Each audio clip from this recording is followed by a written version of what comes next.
Muitas pessoas têm dúvidas o que Jesus fez nos 3 dias entre sua morte e ressurreição. O que ele fez nesses 3 dias após a sua morte de cruz. Nos 4 evangelhos sobre Jesus Cristo, de Mateus, Marcos, Lucas e João, relatam que Jesus pronunciou algumas palavras que ficaram conhecidas como as palavras da cruz. Sem dúvida, a expressão mais famosa foi "está consumado". Após essas palavras, o que está no Evangelho de João, capítulo 19, versículo 39, ele reclinou a cabeça e entregou seu espírito ao Pai. Seu corpo permaneceu na cruz por pouco tempo antes de ser retirado e preparado para o sepultamento por José de Arimateia, um dos seus seguidores. 3 dias depois, ele ressuscitou dos mortos. Após a sua ressurreição, ele se mostrou aos seus discípulos, começando por Maria Madalena. Depois disso, ele ascendeu ao céu. No entanto, muitos se perguntam o que aconteceu nos 3 dias entre a sua morte e a sua ressurreição.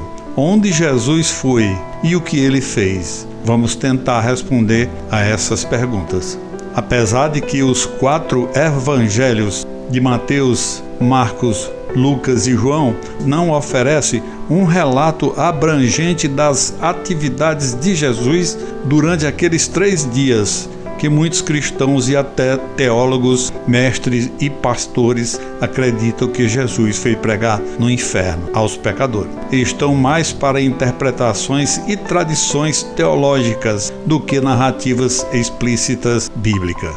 Porém, tem umas a serem consideradas. Segundo a Bíblia, Jesus foi crucificado entre 2 ladrões.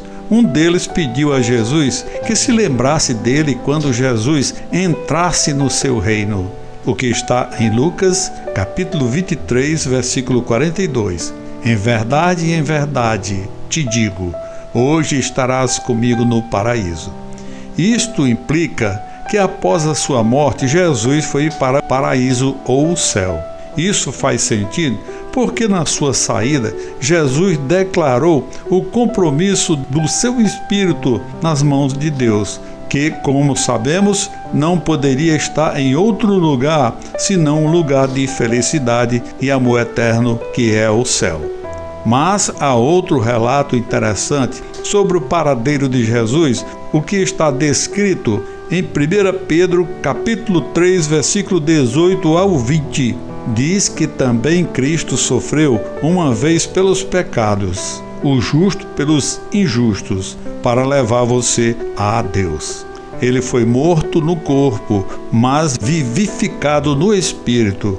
Depois de ser vivificado, ele foi e fez uma proclamação aos espíritos aprisionados, aqueles que foram desobedientes há muito tempo, quando Deus esperou pacientemente nos dias de Noé, enquanto a arca estava sendo construída. Só entraram na arca de Noé e se salvaram apenas 8 pessoas: Noé, sua mulher, os seus filhos e as mulheres dos seus filhos. Esta passagem pode ser interpretada de 2 maneiras. Primeiro, isso poderia significar que Jesus, em algum momento entre a sua morte e ressurreição, foi ao inferno ou ao Hades e fez algum tipo de anúncio aos espíritos que estavam aprisionados lá. Dessa perspectiva, esses espíritos aos quais Jesus se dirigiu poderiam ser demoníacos ou humanos. Eles também poderiam ser anjos errantes. É provável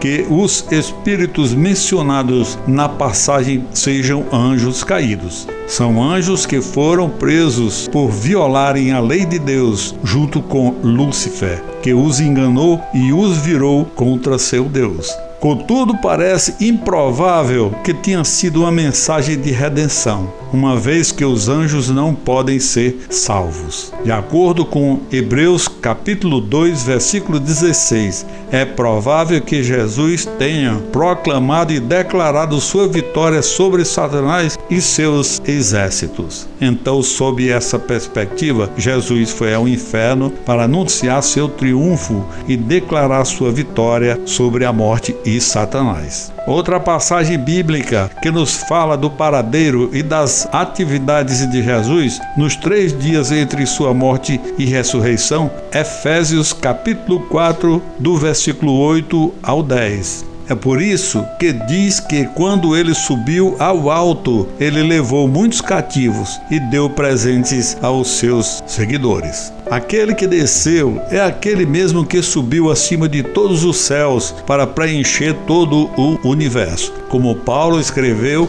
referindo-se ao Salmo 68, versículo 18, quando Jesus ascendeu ao alto, ele levou muitos cativos. Isso é interpretado como significado que Jesus, após garantirem sua salvação na cruz, reuniram todos os redimidos que estavam no paraíso e os levaram para a sua morada permanente no céu. Estas eram pessoas como Abraão, Davi, Josué, Daniel, Lázaro, o ladrão da cruz e todos os outros que anteriormente tinham sido justificados pela fé e os conduziram do Hades, que é a morada dos mortos, para o seu novo lar espiritual.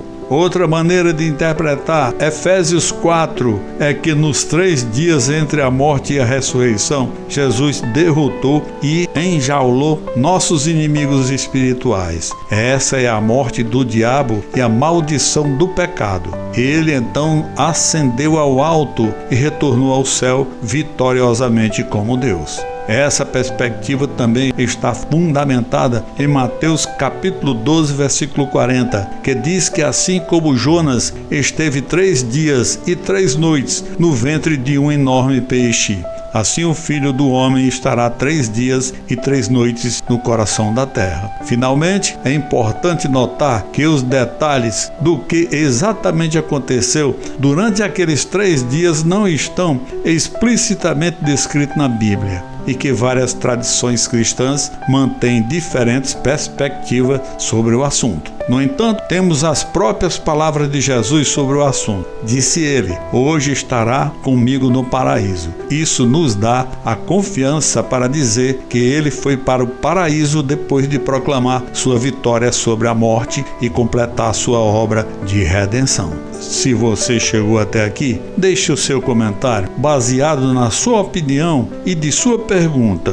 Podemos desenvolver novo estudo sobre a palavra do Senhor. Se inscreva no canal e dê o seu gostei e compartilhe para todos seus contatos. Que Deus abençoe você e sua família.